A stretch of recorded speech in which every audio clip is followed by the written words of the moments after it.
तो आज हम बात करने वाले हैं बीए सेकेंड ईयर हिस्ट्री के इकाई नंबर 3 की। और इससे पहले मैं इकाई नंबर 1 और 2 के वीडियो डिटेल में बना चुकी हूँ। तो आज हम देखने वाले हैं इकाई नंबर 3 का पहला, वो भी दीर्घोत्तरी का क्वेश्चन। तो पहले नंबर पर क्या क्वेश्चन है? भारतीय पुनर्जागरण का भारतीय समाज पर क्या प्रभाव पड़े, समझाइए। भारतीय पुनर्जागरण का प्रभाव। भारत ने 19वीं शताब्दी एवं उसके बाद धार्मिक और सामाजिक क्षेत्र में काफ़ी प्रगति की। यह समय मध्यकाल से आधुनिक युग की ओर संक्रमण का काल था। भारतीय जनमानस पाश्चात्य विचारधारा से बड़ा प्रभावित हुआ और इसमें कोई आश्चर्य नहीं होना चाहिए कि अनेक क्षेत्रों में प्रगति के चिन्ह देखे गए। इस आंदोलन का भारतीय समाज पर व्यापक प्रभाव पड़ा, जिसका वर्णन निम्नानुसार है। नंबर 1, धार्मिक और सामाजिक सुधारों का प्रादुर्भाव। नंबर 2, आत्मसम्मान और आत्मगौरव की भावना का संचार। नंबर 3, भारतीय सभ्यता और संस्कृति के प्रति लगाव उत्पन्न करना। नंबर 4, प्राचीन इतिहास तथा साहित्य की खोज। नंबर 5, पाश्चात्य ज्ञान, विज्ञान और शिक्षा का प्रसार। नंबर 6, ललित कलाओं का विकास। नंबर 7, नव साहित्य का सृजन। नंबर 8, राष्ट्रीय चेतना का विकास। नंबर 9, औद्योगिकरण की भावना का विकास।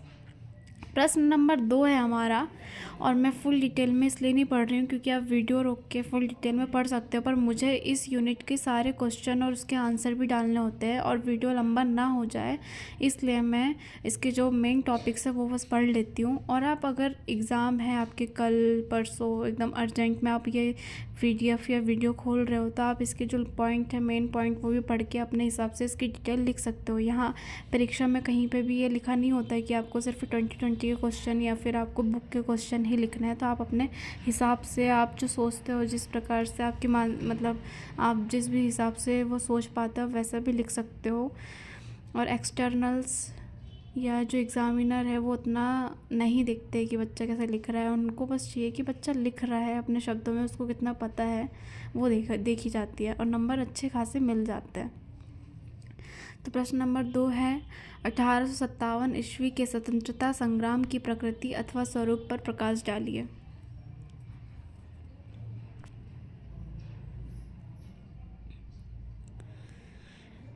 संघर्ष का स्वरूप अथवा प्रकृति। संघर्ष के स्वरूप के संबंध में इतिहासकारों और विद्वानों ने 2 विचारधाराएं दी है। प्रथम विचारधारा ब्रिटिश शासकों और साम्राज्यवादियों की है, जिन्होंने भारत में शासन होने के कारण शिक्षा एवं साहित्य के उद्देश्य पूर्वक रखवाया। इनके काल के भारतीय इतिहासकारों ने और इस विचारधारा से आक्रांत विद्वानों ने भी इसी दृष्टिकोण को इतिहास में रूढ़ करने का प्रयास किया। अतः इन सभी ने 1857 के संघर्ष को एक विद्रोह कहा है। दूसरी विचारधारा इस संघर्ष को एक स्वतंत्रता संघर्ष निरूपित करती है तथा प्रथम दृष्टिकोण को स्वीकार करने को तैयार नहीं है। इस विचारधारा में सर्वप्रथम प्रवक्ता तथा 1857 का स्वतंत्रता संग्राम के शोध ग्रंथ के लेखक विनायक दामोदर सावरकर थे। उनके पश्चात अन्य विचारक भी इसे स्वतंत्रता संग्राम कहते हैं। संघर्ष को विद्रोह कहने का औचित्य।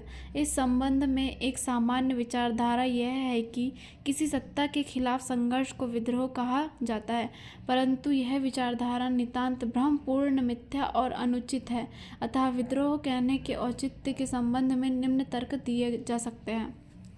तथ्य नंबर 1 है, दोहरे मानदंड क्यों?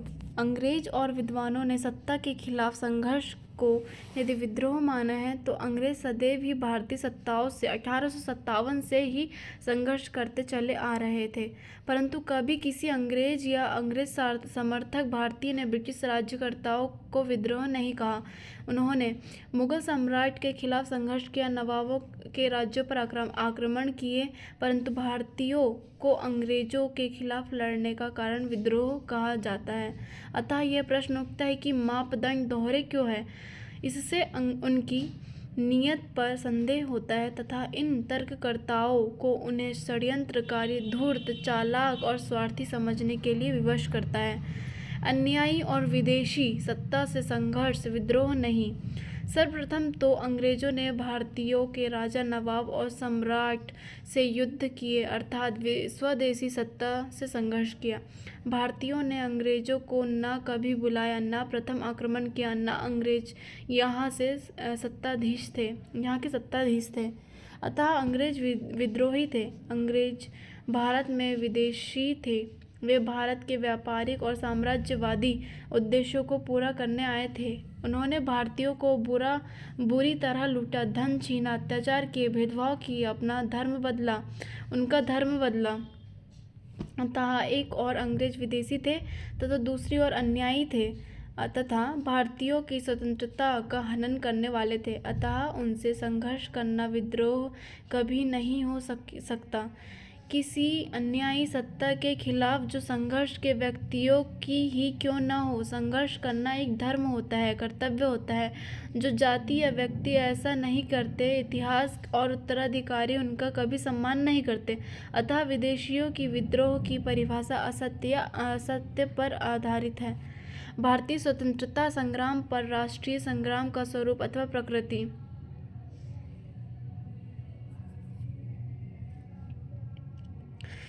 तो चलिए निष्कर्ष पढ़ लेते हैं, क्योंकि ये जो पढ़ूंगी मैं तो बहुत ज़्यादा बड़ा वीडियो बन जाएगा, तो मैं थोड़े बहुत ही कुछ इम्पोर्टेंट चीज़ें वही पढ़ूंगी। तो निष्कर्ष पढ़ते हैं। जहाँ तक विधातक, विधर्मी और विदेशी अंग्रेज का प्रश्न है, उन्होंने तो प्रत्येक देशभक्त, चाहे वह गांधी, नेहरू, तात्या टोपे आदि को ही न हो, विद्रोही माना और कहा था, उन्हें जेलों में डाला। परंतु क्या हम भारतीयों ने उन्हें अंग्रेजों के कहने से नेताओं को विद्रोह माना? इसका उत्तर कदापि नहीं। तो फिर हम 1857 के समर के वीरों को विद्रोही क्यों कहे, जबकि उन्होंने स्वतंत्रता, देश, धर्म की रक्षा के लिए संघर्ष किया? इससे कोई फर्क नहीं पड़ता कि 1857 का संग्राम असफल हो गया। हर महापुरुष को, गांधी जी को भी असफलता मिली है, परंतु प्रश्न उस भावना और उद्देश्य का है जिसको लेकर वे संघर्ष में कूदे। अतः 1857 की भावना और गांधी आदि महापुरुषों की भावना में कोई अंतर नहीं था, न ही उद्देश्यों में भिन्नता थी। अतः 1857 का संग्राम एक राष्ट्रीय आंदोलन या क्रांति थी। प्रश्न नंबर 3 है हमारा, 1857 के प्रथम स्वतंत्रता संग्राम के कारण बताइए। ये मोस्ट इम्पॉर्टेंट क्वेश्चन है जो आता ही है। तो इसके कारण देख लेते हैं। राजनीतिक कारण थे, धार्मिक कारण थे, सैनिक के कारण थे, तात्कालिक कारण थे। पहले नंबर पे दी है डलहौजी की हड़प नीति। दूसरे नंबर पे दी है पेंशनें बंद करना। तीसरे नंबर पे है न्याय और नौकरियां में पक्षपात और अपमान। आर्थिक कारण थे, धार्मिक कारण थे, सैनिक कारण थे, संघर्ष की योजना थी, तात्कालिक कारण थे।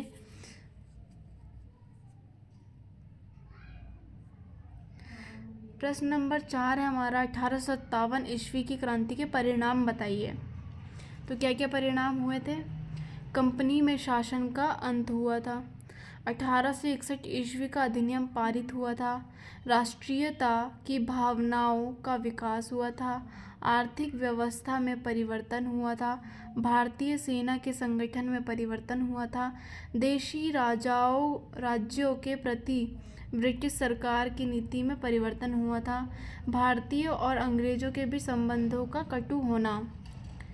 प्रश्न नंबर 5 है, रानी लक्ष्मीबाई का संक्षिप्त जीवन परिचय देते हुए सन 1857 की स्वाधीनता संग्राम में उनके योगदान का उल्लेख कीजिए।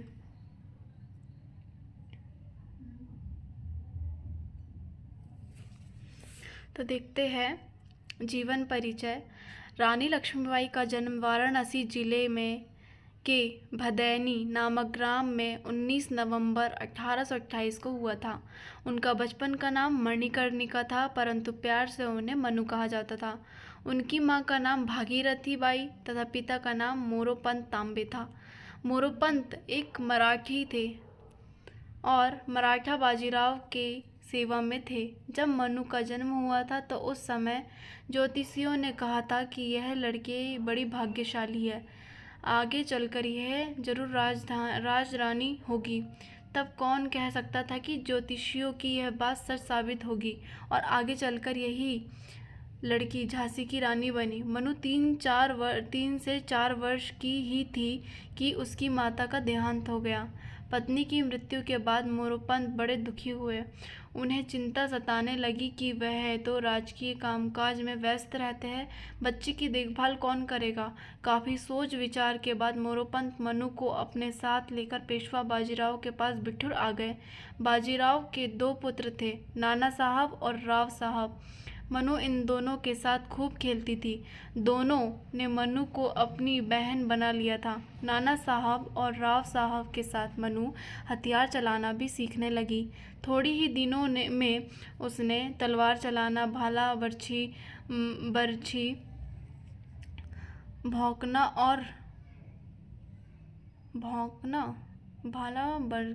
भौंकना और बंदूक से निशाना लगाना सीख लिया। झांसी के राजा गंगाधर राव ने मनु के साथ विवाह का संदेश भेजा, जिसको मोरोपंत ने स्वीकार कर लिया और मनु का विवाह गंगाधर राव के साथ हो गया। अब मनु झांसी की रानी बन गई थी। विवाह के बाद झांसी में जाकर मनु अब रानी लक्ष्मीबाई कहलाने लगी। कुछ समय बाद लक्ष्मीबाई ने एक पुत्र को जन्म दिया। राजा गंगाधर राव की प्रसन्नता का तो कोई ठिकाना ही न रहा, परंतु यह खुशी उनको अधिक दिन तक ना रही। बालक अभी 3 महीने का भी नहीं हुआ था कि चल बसा। रानी बहुत दुखी हुई। महाराज गंगाधर राव इस सदमे में इसे बीमार पड़ गए। उन्हें यह चिंता सताने लगी कि राजगद्दी का वारिस न रहने से अंग्रेज उसे हड़प जाएंगे। काफ़ी विचार विमर्श करने के बाद रानी की सहमति से महाराज ने अपने वंश के एक बालक को गोद ले लिया। बालक का नाम दामोदर राव रखा गया। कुछ दिन बाद महाराज गंगाधर राव का ही देहांत हो गया। वो भी एक साजिश थी। रानी पुत्र शोक से तो पहले ही दुखी थी, ऊपर से पति की मृत्यु ने रानी को निर्जीव सा ही कर दिया। उधर महाराज के उत्तराधिकारी स्वीकार नहीं किया और झांसी को अपने राज्य में मिला लिया। रानी ने बहुत विरोध किया, पर इस कठिन परिस्थिति में वह कुछ न कर सकी। अब रानी अपना अधिकांश समय पूजा पाठ और अन्य धार्मिक कार्यों में बिताने लगी। इन कामों से समय निकालकर वह घुड़सवारी और हथियार चलाने का अभ्यास करती थी। अब 1857 की क्रांति में झांसी की रानी की भूमिका।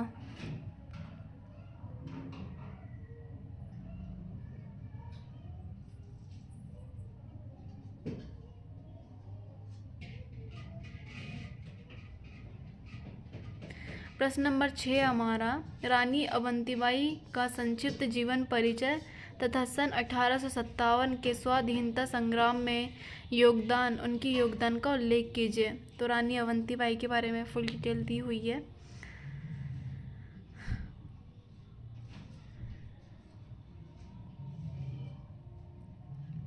प्रश्न नंबर 7 है हमारा, बैजाबाई कौन थी? स्वाधीनता संग्राम में उनके योगदान का वर्णन कीजिए।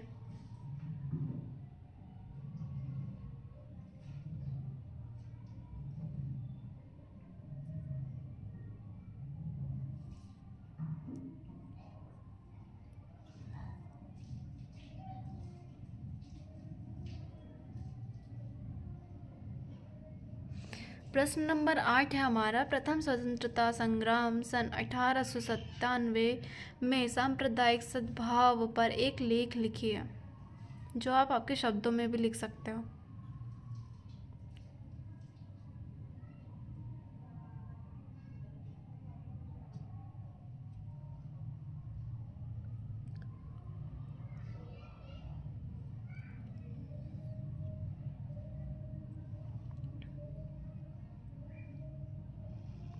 प्रश्न नंबर 9 है, 1857 ईस्वी की क्रांति के असफलता के कारण बताइए। तो क्या हो सकते हैं इसकी असफलता के कारण? 1857 की क्रांति की असफलता। 1857 में अत्यंत गोपनीय तरीके से ब्रिटिश राज्य से जिस संघर्ष और सफलता की योजना बनी थी वह समाप्त हो गई तथा अंग्रेजों के बाहर जाने के बजाय उनका राज्य और अधिक सुदृढ़ हो गया। अतः विद्वानों ने उसकी असफलताओं पर विचार किया और उसके निम्न संभावित कारण बताए। अनुशासन भंग करना, ये भी एक कारण बताए। दूसरा नंबर है सीमित क्षेत्र था। तीसरा नंबर है सभी नरेशों मतलब राजाओं के द्वारा साथ न देना। चौथा नंबर है ब्रिटिश फौजों की वापसी। पांचवा नंबर है राष्ट्रीय भावना का अभाव। छठवां नंबर है अप्रामाणिक कारण। अब यहाँ पे आता है प्रश्न नंबर 10वां। नव जागरण के लिए कौन से प्रतिक्रियावादी और प्रगतिशील पहलू उत्तरदायी थे? भारतीय पुनर्जागरण के कारणों पर प्रकाश डालिए, अथवा 19वीं शताब्दी में भारतीयों में सुधारों के लिए किन कारणों से प्रेरणा उत्पन्न हुई?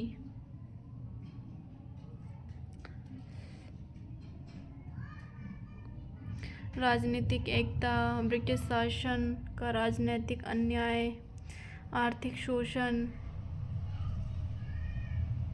दोषपूर्ण भूव्यवस्था तथा कथित स्वतंत्र व्यापार नीति और अकाल। पाश्चात शिक्षा के प्रतिक्रियावादी और प्रगतिशील प्रभाव। राष्ट्रीय साहित्य। आठवां नंबर है पुनरुत्थानवादी आंदोलन।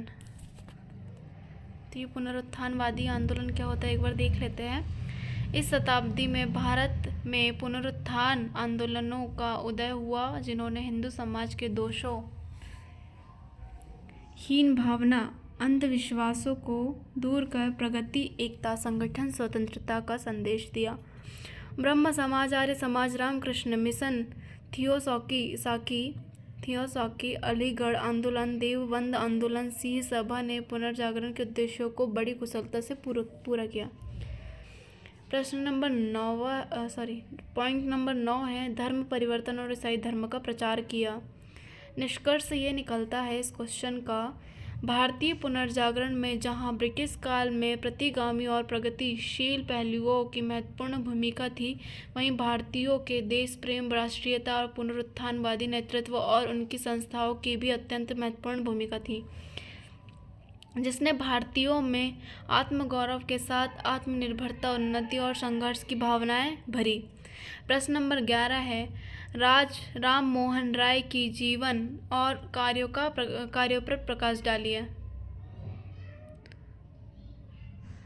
एक नंबर है नवयुग के जनक राजा राम मोहन राय। नंबर 2 है वेदांत का प्रचार और मूर्ति पूजा का खंडन।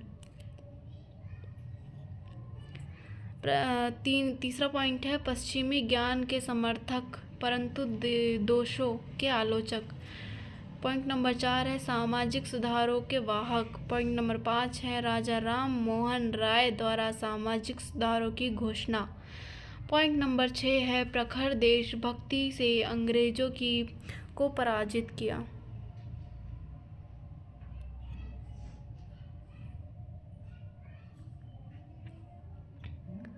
प्रश्न नंबर 12 है ईश्वर चंद्र विद्यासागर का शिक्षा के प्रसार में क्या योगदान था?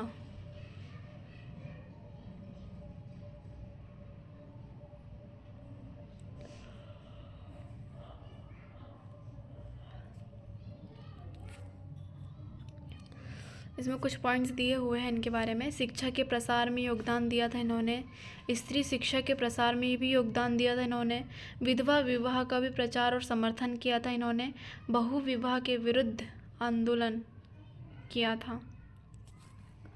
प्रश्न नंबर 13 है आर्य समाज और स्वामी दयानंद के कार्यों पर विचार समीक्षा कीजिए।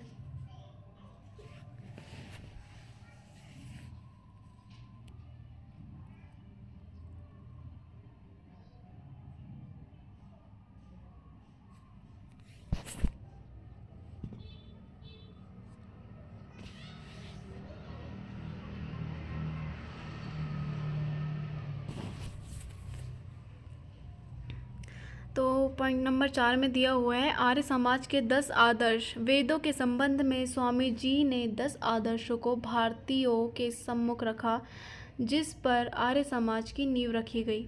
आदर्श निम्नानुसार है। वेद सत्य ज्ञान के स्रोत है। वेदों के वैज्ञानिक आधार पर ही यज्ञ, हवन और मंत्र पाठ करना चाहिए। मूर्ति पूजा नहीं करनी चाहिए, पर हमारे इसमें है कि हम मूर्ति पूजा ही करते हैं हिंदू धर्म में। तीर्थ यात्रा और अवतारवाद मिथ्या धारणाएं हैं। ये जो हम तीर्थ यात्राएं करते हैं, ये अवतारवाद, ये सब इनको मिथ्या मतलब झूठ है, ये इनके अनुसार, आर्य समाज के अनुसार।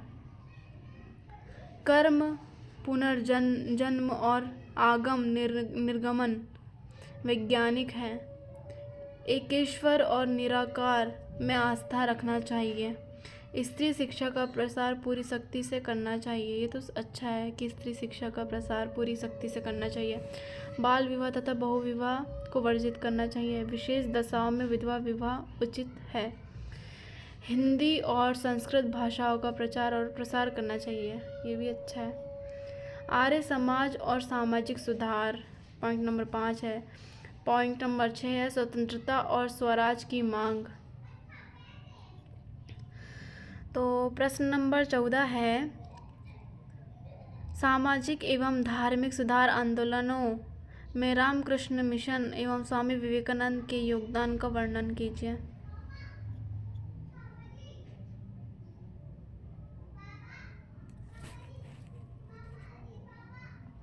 पीडीएफ काफ़ी बड़ी है।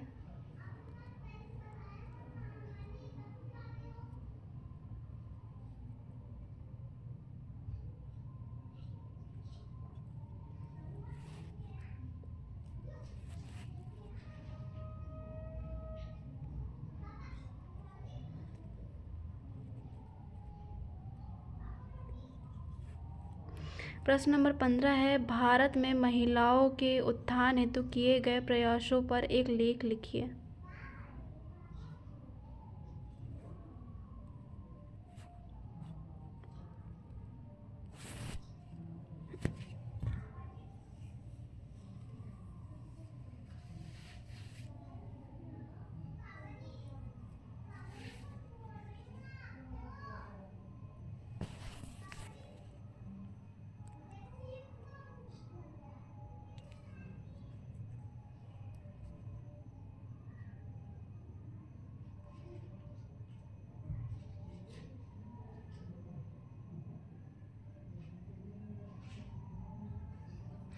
अब आते हैं हमारे पास लघुत्तरीय प्रश्न। इसका पहला क्वेश्चन है 1857 की क्रांति के आर्थिक और धार्मिक कारण संक्षेप में बताइए। तो लघुत्तरीय प्रश्न हमें 1.5 पेज के लिखने होते हैं, 1.5 से 2 पेज, और हमारा बीए आर्ट्स है तो उसका मतलब है कि थोड़ा डिटेल में ही लिखना है, ज़्यादा लिखना है। प्रश्न नंबर 2 है हमारा 1857 की क्रांति को भारतीय स्वतंत्रता संग्राम कहे जाने के पक्ष में 5 तर्क लिखिए। तो ये रहे 5 तर्क। प्रश्न नंबर 3 है पुनर्जागरण का क्या अर्थ है। प्रश्न नंबर 4 है भारत में पुनर्जागरण के 2 कारण लिखिए। राजनीतिक, ब्रिटिश शासन के राजनीतिक अन्याय। प्रश्न नंबर 5 है आर्य समाज के 10 आदर्शों को लेख कीजिए।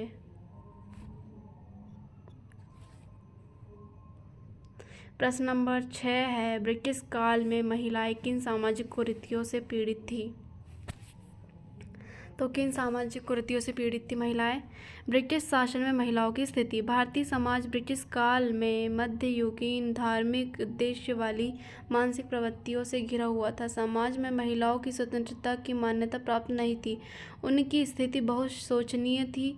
जन्म से लेकर मृत्यु तक महिलाएं संरक्षित जीवन जीने के लिए मजबूर थी। आर्थिक मामलों में भी वे पराधीनता की स्थिति में थी। हिंदू महिला को माता पिता की संपत्ति में कोई अधिकार नहीं था। महिलाओं की पराधीनता और परावशता की स्थिति ने उन्हें मानसिक रूप से कमजोर बना दिया था। महिलाओं में बौद्धिक विकास के अवसर शून्य थे।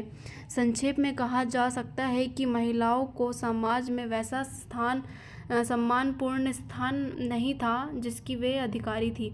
भारत में ब्रिटिश शासन की स्थापना के शुरू के वर्षों में ब्रिटिश शासन के अधिकारियों ने भारतीय समाज में व्याप्त महिलाओं के संबंध में कुप्रथाओं को दूर करने के लिए कई प्रयास किए।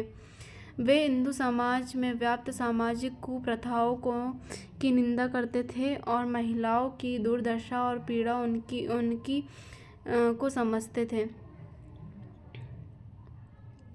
परंतु उन्होंने उन प्रथाओं और रीति रिवाजों में कोई हस्तक्षेप नहीं किया। उन्हें भय था कि उनके हस्तक्षेप से प्रजा में असंतोष भड़क सकता है। ब्रिटिश अधिकारी धार्मिक भावनाओं को ठेस पहुंचाए बिना लोगों को समझा बुझाकर और तर्कसंगत शिक्षा देकर इसमें सुधार करना चाहते थे, परंतु वह संभव नहीं था। इन्हें कानून बनाकर और उन्हें कड़ाई से लागू कर ही रोका जा सकता था, तथा यह भी तभी संभव था जब भारतीय जनमत इसके पक्ष में हो। तो यहाँ तक हमारे पूरे क्वेश्चन जितने भी इकाई या यूनिट 3 में थे वो पूरे कंप्लीट हो चुके हैं।